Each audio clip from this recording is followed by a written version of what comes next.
What's up, everybody? My name is Ken, and I'm a European here today to react and learn to the entire history of Korea explained like never before.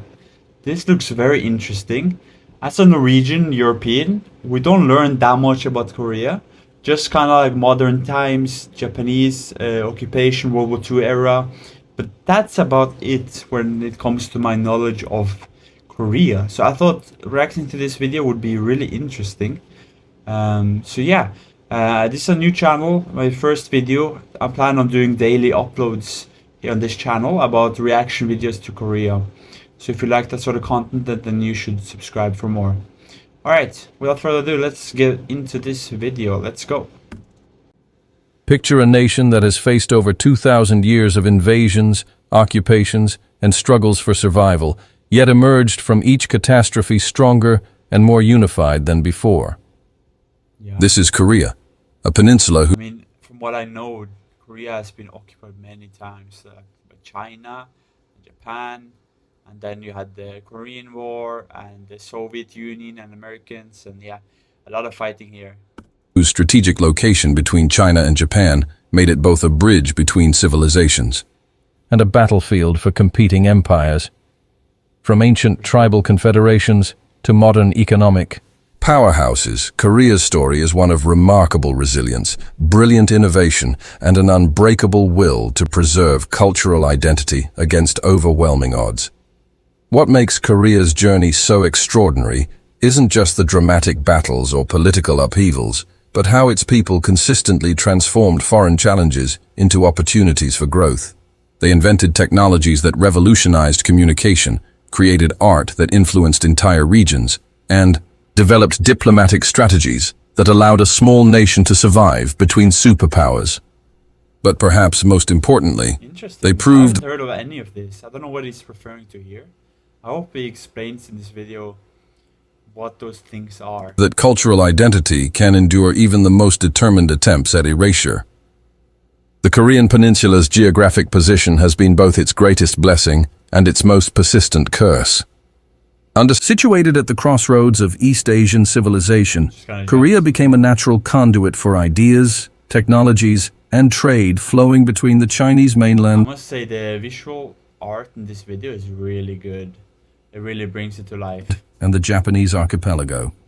Yet this same location made the peninsula irresistible to conquerors who saw it as either a stepping stone to greater prizes or a vital buffer against potential enemies.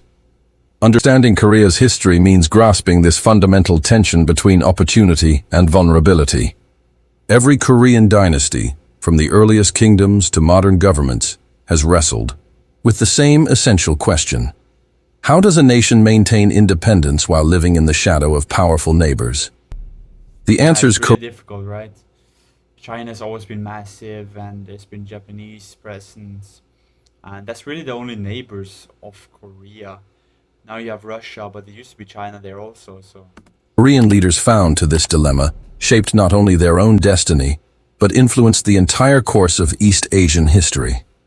Our journey begins in the mists of antiquity, around 700 BCE, when the first Korean kingdom emerged. From tribal So confederations, the first Korean kingdom was in 700 BCE. That's a long time ago. I did not know it was that ancient.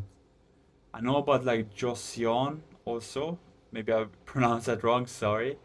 Yeah, that's the only knowledge I have. From 700 BCE, that's incredible. scattered across the peninsula. Gojoseon, as historians call this early state, established its capital near modern-day Pyongyang and represented humanity's first attempt to create unified government on Korean soil. Archaeological evidence reveals a sophisticated society with extensive trade networks. How do you get archaeological evidence if this was around Pyongyang? Do you just trust North Korean sources, or do they let people, professionals, actually go in there and dig for history? That seems like a big challenge. Must be a lot of...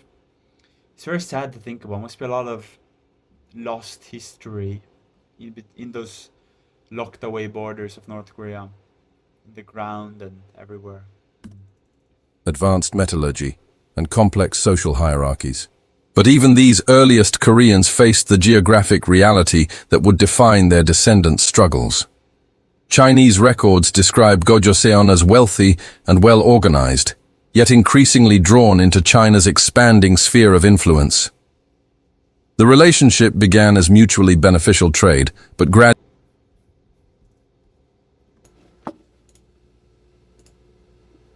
evolved into something more complex and problematic. Chinese luxury goods found in northern Korean tombs tell the story of deepening economic integration, while southern burial sites contain primarily local products, suggesting early regional divisions that would echo through centuries. This north-south cultural divide became formalized around 400. The north and south of Korea have always had this divide. I think that's what he's saying. That the north of Korea had different like pottery to the south, and they always had a divide. Is that what BCE with the emergence of the Jin state in southern Korea.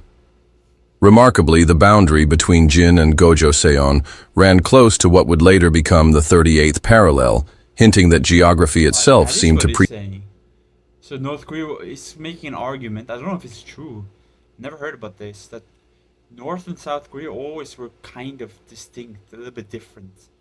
Not that they should be different countries, but they always had like regional differences. Predestined Korea's eventual division. Wow. The pattern was established. Northern Korea looked toward continental Asia for inspiration and opportunity, while the South maintained greater cultural independence and developed more insular. That seems like the way it is today, where the North Koreans are kind of looking to the continent, like the China and Russia and inland, while South Korea is looking outward across the ocean to the US and Japan now, or are like neighboring allies. So yeah, that's, if it was like that the way back then that's really mind-blowing. That difference has always been there then, huh? It's crazy how history works, huh? That's why they say it repeats itself. Traditions. The dance between independence and foreign influence reached its first climax during China's Han Dynasty expansion. Chinese armies conquered Gojoseon around 108 BCE, incorporating the peninsula 108 BCE, the Chinese for the first time occupied and conquered the entirety of the peninsula into their empire and establishing administrative colonies. For over a century, Korea experienced direct foreign rule, yet this occupation planted seeds of resistance that would bloom into one of East Asia's most formidable military powers. When the Han dynasty collapsed in the 2nd century CE, Korean leaders seized their moment. From the ruins of foreign occupation rose Goguryeo, a kingdom that would transform Korea from a victim of Chinese expansion into a regional superpower capable of challenging China itself. So Chinese exposed Goguryeo, a kingdom that would transform. Okay, so after the Chinese collapsed, a new Korean kingdom was founded. Korea from a victim of Chinese expansion into a regional superpower capable of challenging China itself.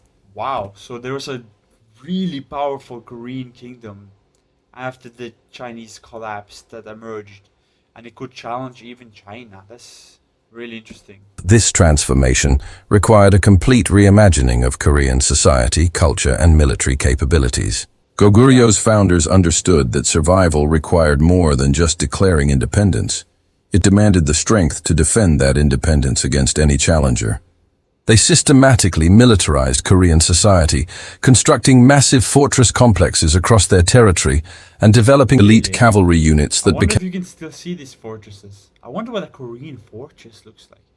When I think about fortress, I just see the European ones in my head. What did an ancient Korean fortress used to look like? I wonder if... I hope there's still some around, but this was a long time ago, so maybe not. Legendary throughout East Asia. These weren't merely soldiers, but master horsemen who could fire arrows with devastating accuracy while riding at full gallop, a skill that proved decisive in countless battles. The strategy succeeded beyond anyone's wildest expectations. At its peak, Goguryeo controlled not only the Korean peninsula, but vast territories in Manchuria, making it one of East Asia's 3 great powers alongside China. They had even northern China under this Korean kingdom. And the emerging Japanese state. For the first time in recorded history, Korean armies were marching into Chinese territory as conquerors rather than defending their homeland from Chinese invasion. Wow. This golden age of Korean military power created something precious that survives to this day: national pride. Modern Koreans, whether in the north or south, still look back on Goguryeo as proof that their ancestors could stand as equals to any nation on earth. The kingdom's success stories became foundational myths that would sustain Korean identity through centuries of subsequent Sense. You learn all this in Korean school still, like all the way back to BCE times, the first Korean kingdom. I guess you do. That it's good that it's still like preserved this history. And yeah, that, I could see how that gives you hope if you're like living under foreign occupation, but you have this memory or this story about when Korea was a united kingdom and it occupied all of Korea, and also northern China was really big and powerful. I could see how that absolutely gives you hope. struggles. Yet Goguryeo very success created new challenges. The kingdom's expansion alarmed neighbors and attracted powerful enemies, while internal succession disputes weakened central authority. Most significantly, the rise of unified Japan under the Yamato dynasty introduced a third major player into East Asian geopolitics, fundamentally altering the strategic balance that had allowed Goguryeo to flourish. Japanese unification created unexpected opportunities in southern Korea. As Japanese merchants established trade routes with China, southern Korean kingdoms found themselves perfectly positioned to profit from this commerce. They were like the middlemen, the Koreans. The Japanese wanted to trade with the Chinese, and the fastest route was through Korea. So I'm guessing the Koreans like taxed them or whatever for using that route. That would make it even more wealthy and powerful. I'm really curious how this like ended, or like what changed, right? The wealth generated by serving as intermediaries between Japan and China allowed these southern states, Silla, Baekje, and Gaya, to develop independent power bases and eventually challenge Goguryeo authority over the entire peninsula. Oh, so that's how it happened. The South got rich and wealthy and therefore also grew in power, and then they could challenge the main government, which probably led to some sort of civil war and then collapse, like China collapsed. The resulting period of the Three Kingdoms transformed Korea into a battlefield where competing visions of Korean civilization clashed. Each kingdom developed distinct characteristics. Goguryeo remained the great military power. Baekje became renowned for its cultural sophistication and diplomatic skills, while Silla emerged. If Goguryeo was the great military power, how come they couldn't conquer these other two kingdoms? Were they just too rich and powerful? Maybe they had allies that would like support them. Interesting. As the most commercially successful and internationally connected. This competition drove remarkable innovations across all three kingdoms. Buddhism flourished as rulers competed to build the most magnificent temples, while Confucian scholarship advanced as kingdoms sought. What temples were built? That I would be interested to see. Not just this like AI art. I want to see the actual temples. I hope some of them are still standing today. I'd love to go visit Korea and look at all that history. To demonstrate their cultural refinement. Korean artisans, scientists, and scholars made contributions that influenced development throughout East Asia, establishing Korea as a major center of learning and creativity. The three-way competition ultimately ended through a combination of brilliant strategy and controversial alliance. Silla's rulers recognized that defeating both Goguryeo and Baekje required external assistance, so they formed a partnership with China's Tang dynasty. This alliance provided Silla with the So Silla made an alliance with China, and I guess then they conquered resources others, or... needed to conquer their rivals, but it also established a dangerous precedent of inviting foreign powers to intervene in Korean affairs. Right, yeah, that's probably not... Silla's victory in 668 CE created the first unified... 668 CE, now we're approaching what is maybe modern times, closer to modern times, more comprehensible at least. Korean state in history, but unification came at a price. The kingdom's dependence on Chinese support raised questions about Korean independence that would persist for centuries. Yet Silla proved surprisingly adept at managing this challenge, gradually reducing Chinese influence while maintaining beneficial relationships with both China and Japan. The unified Silla period represents one of Korea's greatest cultural flowerings. The capital at Gyeongju became one of the world's largest. What city is Gyeongju? Does that still exist today? Has it been renamed? Is that now Pyongyang or Seoul? I wonder if you can go there today. I'm so interested. I want to go to these historical sites and see them today. That's always the most interesting part for me. I wish they had some pictures of these places in this video. Cities, filled with magnificent Buddhist temples, Confucian academies, and bustling markets that attracted merchants from across the known world.